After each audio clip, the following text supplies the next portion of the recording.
Bon, je me rappelle que tout petit, moi et mes potes, on se donnait tout le temps rendez-vous au parc à côté de l'école, histoire de se retrouver pour un foot. On passait des heures pendant les vacances à y jouer, à inventer nos techniques à la Inazuma Eleven. Parfois, on évitait ces moments où il pleuvait, et où le ballon était non seulement lourd, mais si t'avais l'horaire d'être gardien, alors là, t'étais mort. Un beau jour, je me suis fait chier, alors j'ai décidé de parler à un pote qui venait tout juste de percer dans le foot. Je lui ai demandé de m'occuper avec un match, mais sa réponse a été quelque chose de plutôt inattendu. C'est à ce moment-là qu'il m'a envoyé un lien, et la suite vous la connaissez.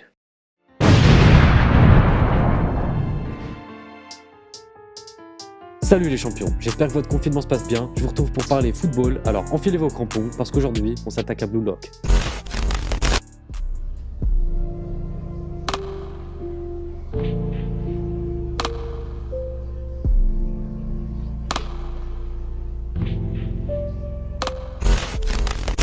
Blue Lock est un manga de type shonen, scénarisé par Kaneshiro Muneyuki et dessiné par Nomura Yusuke. Ce manga traite de sport et il s'agit plus précisément de football. D'ailleurs cette vidéo voit le jour grâce à l'équipe de Scantrad qui mine de rien fait du bon boulot. L'histoire commence avec l'élimination du Japon de la Coupe du Monde de la FIFA 2018. Cette défaite incite l'Union japonaise de football à lancer un programme de dépistage des lycéens pour la Coupe 2022. Isagi Yuichi est un attaquant et reçoit une invitation à ce programme, peu de temps après que son équipe ait perdu un match et dans lequel il avait la possibilité d'aller aux championnats nationaux. La raison de leur défaite est parce qu'Isagi s'est retrouvé à faire la passe à son coéquipier moins qualifié. Ayant raté le but, des regrets planent autour d'Isagi. De ce fait, assez jeunes dont l'avenir est prometteur, Ego Jinpachi se propose en tant qu'entraîneur et annonce la couleur. Ça fait beaucoup de rimes là. Effectivement, il a l'intention de détruire le football perdant japonais en introduisant un nouveau programme d'entraînement radical. Celui d'isoler 300 jeunes dans une institution de type prison appelée Blue Lock et leur faire suivre une formation rigoureuse visant à créer le meilleur attaquant égoïste du monde.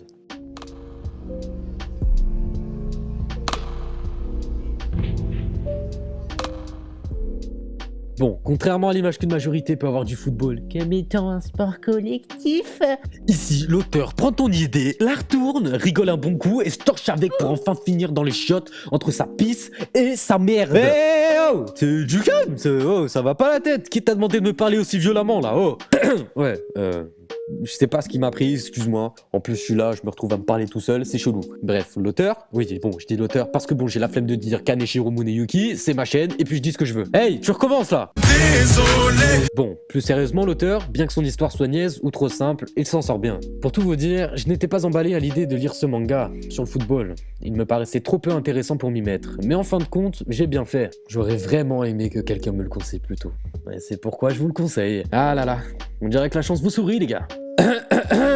Oui, bon, ok, ça va, c'est bon, j'arrête. Blue Lock offre une vision totalement renversée du football. Ici, le foot est vu depuis l'attaquant et rien d'autre. Il est dit que seul l'attaquant a un rôle décisif dans un match. De ce fait, attendez-vous à de remarquables tirs associant technique et puissance. Travailler les capacités individuelles des joueurs tout en étant en équipe, c'est le programme de Jinpachi. De cette manière, tous les joueurs se tirent vers le haut, sans oublier que leur premier objectif, c'est d'être le meilleur attaquant du Japon, mine de rien. Seulement voilà, des liens se créent au fur et à mesure de l'aventure, et pourtant nous savons depuis le début qu'il n'en restera qu'un. Ce qui a un effet très déconcertant, car ceux que nous apprenons à apprécier peuvent se retrouver exclus du programme suite à des défaites. Selon moi, cela renverse complètement l'idée du shonen, en ce qui concerne l'idée du pouvoir de l'amitié, car bien qu'elle se présente, elle se retrouve balayée par le programme de Jinpachi. Effectivement, en jouant sur l'ego des joueurs, ce programme dessiné par Jinpachi annule tout esprit de compassion lorsqu'il faut gagner. Pour la faire simple, c'est un battle royal du football. À la fin, il n'en reste qu'un. C'est comme dans Koh Lanta, bien que certains soient amis, les trahisons peuvent très vite arriver et malheureusement, c'est le jeu si l'on veut gagner. Décidément, je m'amuse à faire des rimes aujourd'hui.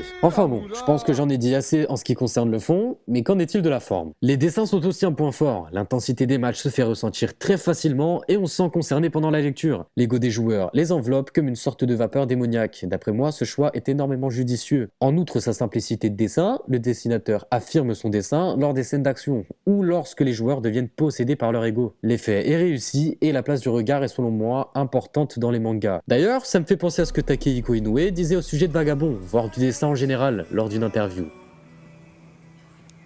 大切なパーツっていうのは、やっぱり目です。この今目が入っているという状態でもうすでにこのキャラクターは生きていると僕は思ってます。 Sa manière de penser est tout bonnement admirable et montre sa manière de voir le dessin comme la possibilité d'influer la vie à notre création. Bon, on n'est pas là pour parler de Takehiko Inoue, mais je trouvais ça intéressant d'illustrer l'importance que beaucoup de mangaka ont vis-à-vis du regard. Bref, si vous voulez lire un manga tranquillement et avoir le souffle coupé lorsque le coup de sifflet sonne la fin du match, Blue Lock est fait pour vous. Et vu ce confinement, l'absence de foot peut se faire ressentir. Alors n'hésitez pas, en description, vous retrouverez le lien de Scantrad pour pouvoir lire les scans, même s'il est préférable d'acheter des tomes en magasin. Bon, vu la situation actuelle, on va lire les scans. Hein. Je vous laisse sur ça, et à bientôt pour une prochaine vidéo.